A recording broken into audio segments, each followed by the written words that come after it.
Segment 3, Gold and Black Live. Bruce Weber, who's been, we would have him on here every week if we had the chance, but we appreciate the fact he's been on a couple. This will be his second appearance on Gold and Black Live. It's a resume builder for you, Coach. From that standpoint, you know, you got big things in your life, but you take time to do this, and we always appreciate that. You know what? You have been through 18 of these, what Purdue fans and coaches are going to be through tomorrow night. Never before, though, I don't believe they've ever played a game on Saturday night that I know of, a primetime game, Purdue, Indiana. A lot on the line because Purdue could claim a share of the Big Ten championship as Northwestern, Illinois came back with a vengeance last night to beat Northwestern in the second half. But Coach, you know, you look at this, like I said, you were on that sideline for 18 years as an assistant at Purdue. There's nothing quite like it.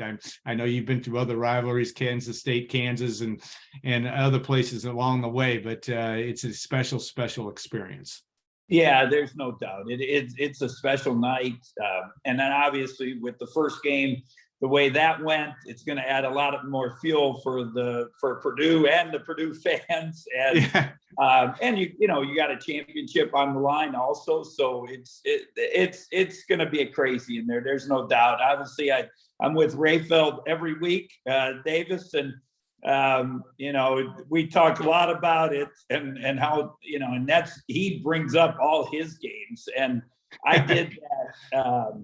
The special on the Big Ten Network about Chad Austin hitting the shot and just reliving it and talking to Brian Cardinal and just all those crazy games. I tell them stories that we're sitting in the green room and going back to one of our early games with the Isaiah Rosie Barnes. And, classic.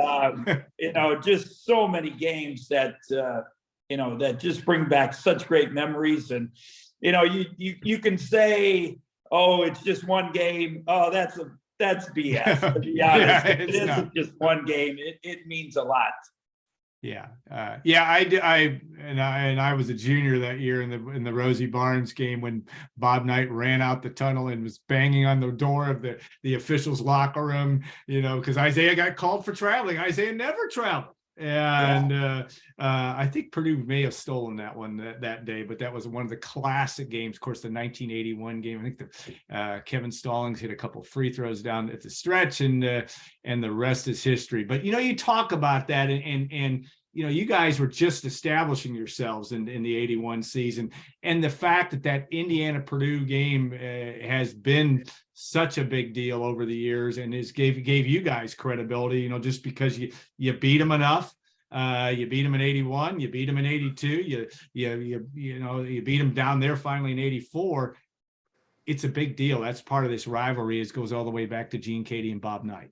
Yeah, it all started, and I don't know if you remember, I had the scout. This is when we could scout in person. Yeah. And I watched them play Minnesota, and the game, Coach Knight, of course, he had his, polite ways of getting after the refs, and he got after the refs, and the whole game at Minnesota changed. And it was Tucker and Brewer, and Minnesota was really good, and obviously Indiana was really good. And I went back to Coach. I'm this young, naive guy. I said, Coach, can't let him control the game and all that. Well, Coach, if you remember his first game at Indiana, he had two technicals in the first 5 minutes. And you were the instigator behind that. Yes, I was. And I said, Coach, I didn't mean to do that. And he goes, it's fine. Now at least he knows we're in the state. So he made a statement. And, we got competitive, and it was just a blast to be part of it. And, we beat them the one year, and we were trying to get out of town, and we couldn't get the bus out of town. They were, the cars got around us, and first we thought it was funny, and then we're like, So we finally got back, and then we got back to campus, and it was the night of the Nude Olympics at Kerry Quad. And we couldn't even get our bus up to Mackey Arena. So just some fun memories, special memories from all the years. That's right. That one was nice. I think that was the Chucky White game in 1990, and I remember I was part of that crowd. I wasn't shaking the bus, but I looked at it from a distance, and the bus is rocking back and forth. You guys can't even make it between Cary Quad and Mackey Arena, as I recall. But yeah, that's the beauty of college basketball, and a great situation from that standpoint. Yeah, some classic things. Yeah, in today's world, Gene Katie would not have made it past 4 minutes because he'd have been in the locker room, right? With 2 technicals. But Bob Knight knew that those were the games. And of course, that was this is a whole nother. We're digressing, but we could go on for hours on this topic because that became the donkey deal with George King and all that crazy stuff. If you don't know about that, check our site. We have a link to that Bob Knight coaches show, which was priceless television in its day as well. All right, tomorrow night. Again, Purdue has played. Lost 3 of 5. I think they got maybe mentally more healthy after beating Ohio State. You have to like Purdue in a lot of ways. I mean, this is still a very good basketball team. Indiana, a very dangerous basketball team that hasn't played as well away from home, but has enough talent to take Purdue to 40 minutes and beyond tomorrow, don't you think? Yeah, there's no doubt, especially with the emotions involved. I give credit to Indiana. In January, they were bad. I mean, they didn't guard anybody. They had that 3-game stretch, and then Trace Jackson Davis called out the team, and then they still laid an egg at Penn State that night. But after that, Coach Woodson, I think they started switching everything. Their defense got much more intense. Obviously, Trace Jackson Davis kind of just put them on his back and carried them. And they played. They have played. They played at a high level. They, as you mentioned, they have not been. And I brought it up to the Big Ten. Our people in the network, hey, look at the scores. They're winning these road games, and I know it's important, but they're barely beating Minnesota. It's an air ball that somebody tips in that makes a difference in that game. And so they haven't played quite as well at home. But I would think you'll get a special effort from them on Saturday night. So it'll be interesting. Purdue, they didn't handle their pressure very well in Bloomington. And it's been, when I talk to Matt and I mean, it's there's a formula to beat Purdue, and do you have the personnel? Do you have the system to do it? That's the whole key. And I would think Purdue will be much more in tune to taking care of the basketball and getting into their stuff. And when they do that, they're a really good team. Yeah, the formula also 2005 with Illinois. Great guard play, great coaching first, but great guard play is a key to the stating the obvious. But I want to when you've watched Lawyer and Smith and Fletcher Lawyer and Braden Smith, and as good as they've been, we understand Lawyer's been dealing with a little bit of a calf injury, but it's also a function, I would think, and it in big time basketball far more than I, but Fletcher Lawyer's a freshman. And you're not going to get calls necessarily. They're going to rough you up. You're not a physical specimen just yet. Maybe never will be, just the way his body type is. You're just going to have to figure out, if you're coaching this team, and I'm sure Matt Painter said the same thing, best figure out a way to play through it, because they're going to knock the heck out of you from now to the end of time, you would think. Yeah, there's no doubt. And when they've struggled with the pressure and the physicality, that's when they've had their times. And it's just get after them. I think that's the biggest thing. Matt's such a good coach. He runs such good stuff.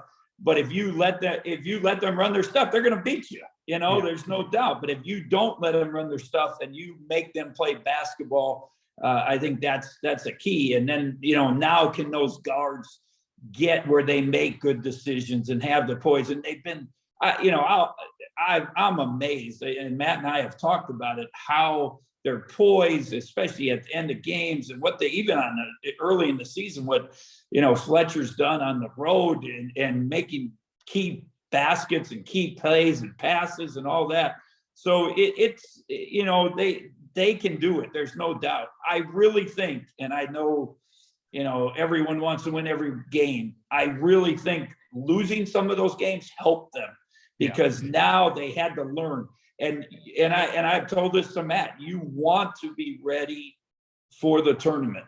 And no matter what, they're going to win the league, and that's a special accomplishment. But you want to be successful in the tournament, and going against all the different styles of play now in the Big Ten. There's more styles. It isn't quite as generic as it's been in the last few years because of different coaches and different guys just are doing different things. And I really think it's going to help them in the tournament. I think it's going to help the whole league, that because you get in the tournament and you only have one day to prepare.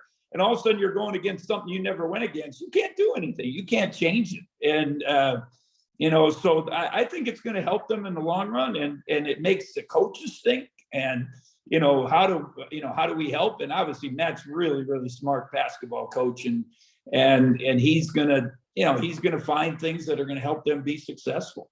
Yeah, it is I think that's an interesting point that I hadn't really thought of. It is the fact that there are more styles in the league is going to help come tournament time. How in the heck, and you did it for years from a coaching standpoint, I know Matt Painter is good at compartmentalizing, and I'm sure you were in your days, where you have to put it in the right place. You can't bring the NCAA tournament to your doorstep until you play in it. But just the fact that you really, everybody, there's no secret. That's what you kind of sometimes, sadly, in my view, you're so judged on that. But how do you do that and still take those incremental steps throughout the course of the season, to do it? Is it just simply focusing on what's in front of you? How do you view that from your perspective? When I had my 05 team, we were going to win the league, and it wasn't even a question. And so now as a staff, I started even calling around to people, hey, how can we be prepared? What can we do? We got to make this run. And, and I think as a staff, what have we not gone against? We, at that time, no one was playing much zone in the Big Ten. So I made, we took our extra days and put zone stuff in and went against zone for for a hour of practice, which we would never do. And I actually made up things and told the players, well, we think they're going to play zone. Well, they weren't going to play zone, but we were preparing for later on, presses, last second situations, all those things. You want to be as best prepared as you can. And yet you got to make sure, like I say, you're not telling the players, well, we're doing this for the NCAA tournament. Yeah, that's what I was going to say. How do you hide that?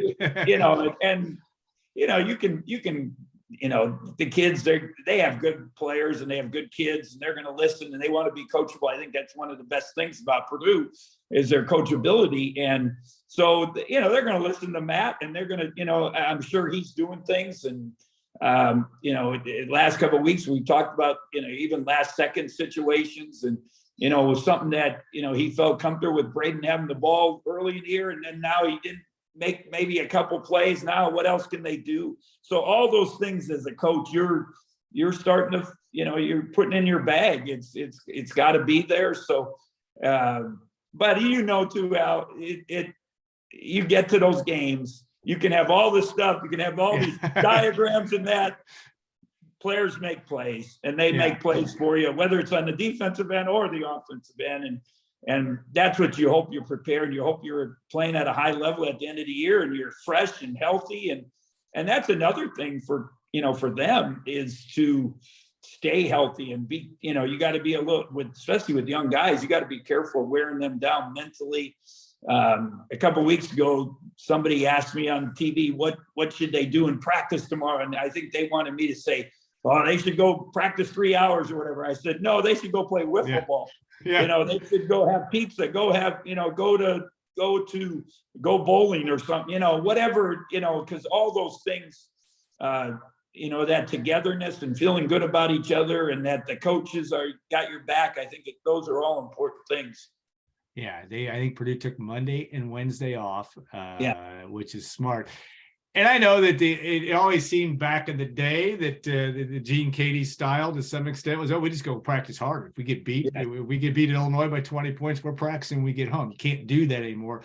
I guess that's a question. Does that make for better basketball in March because kids are rested? Some call it, even Ray Davis says it's a little soft for his liking, but is that true? I mean, is that make for better basketball, you think, at the end of the day, or is it just all different and that's just the way of the world today? Well, actually, we got beat by 40 at Illinois. Yeah, yes, you did. I was trying to be nice. There was others when you lost by 20. Yeah.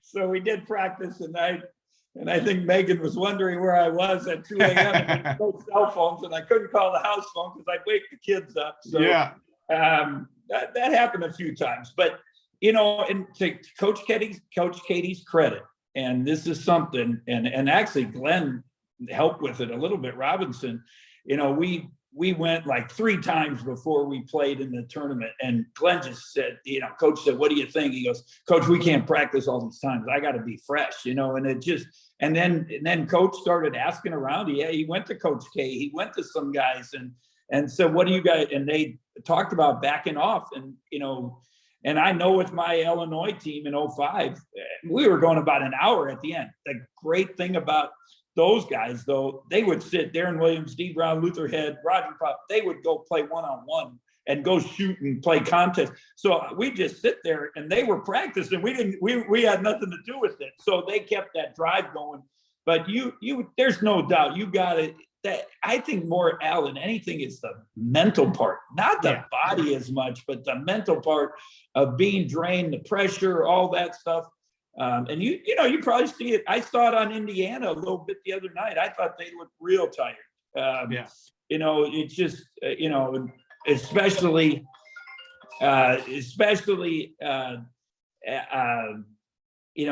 Trace Jackson Davis. He's had what is he playing, 37, 38 minutes a game? Yeah. And and this is something I brought up to Rayfeld in the studio, and he didn't realize it. Big guys have to run from hoop to hoop. Yeah. They're not running from top of the key to top of the key, like the guards. And, so that's even more mileage on them, as you progress through the season. So I think, there is something to it. And Coach Katie, and he told me this a long time ago, if you want to stay in a business, you got to be flexible and you got to change. And you know how grumpy he was and tough he was and all that, but he did change. And, and that's why he was able to stay in the business. And it's something, Matt and I have talked about, and just in recruiting car trips and all that stuff, you talk about a lot of stuff, and I'm sure he's, I know people think time management in the NBA, I'm not, it's hard when you're paying $300 for a ticket and then the best players aren't playing. But in the long run, if they want to win a championship, they got to keep those guys rested. Yeah, no doubt. And that's an interesting story. And that one thing, because and I thought Matt did a good job early in the year, because I really hadn't thought about that either. Zach Edey, having to go basket to basket at 7'4", and he's learned to run really well. And he's got great endurance, but you don't see it. All right. Is there any doubt in your mind, and it's not a Purdue thing necessarily, but Zach Edey versus Trace Jackson Davis? I guess tomorrow night's game will determine some of that. But if your vote for Big Ten Player of the Year, I don't think there's a lot of doubt on the National Player of the Year that Zach Edey's the guy. But any fly in the ointment there, especially considering if Purdue wins tomorrow night, there'll be a fair amount of separation between the teams in terms of wins and losses. Yeah, to me, it's a no-brainer if Purdue wins. It's not even close. And even in the game when, and Trace played unbelievable, and he's had an unbelievable run. I'm giving him a lot of credit. But what Zach has done the whole year and his consistency, it's amazing. How special it is. And I've joked with Matt a couple of times about it's like Kareem, watching Kareem play. It just his touch is, he just.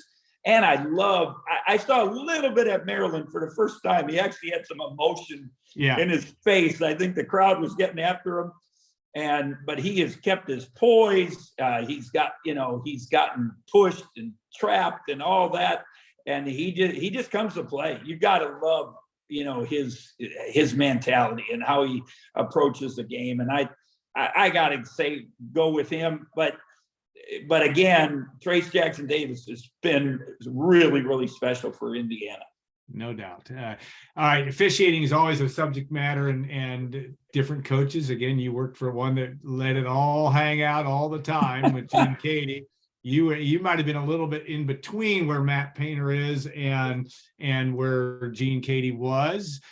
How much of that? I mean, Matt Painter has so much respect among officials because he doesn't seem to, he's not needy on the sidelines, but when he has a beef, which he did a couple weeks ago or a week ago about the officiating after the Maryland loss, et cetera. What's that fine line between a coach and your relationship with officials and still lobbying for your guys, especially when you have two young guards and you're going to take some physical abuse, for lack of a better word, in the backcourt? How do you see that? I think it's a lot of times you can make a point with the officials and even getting a technical once in a while.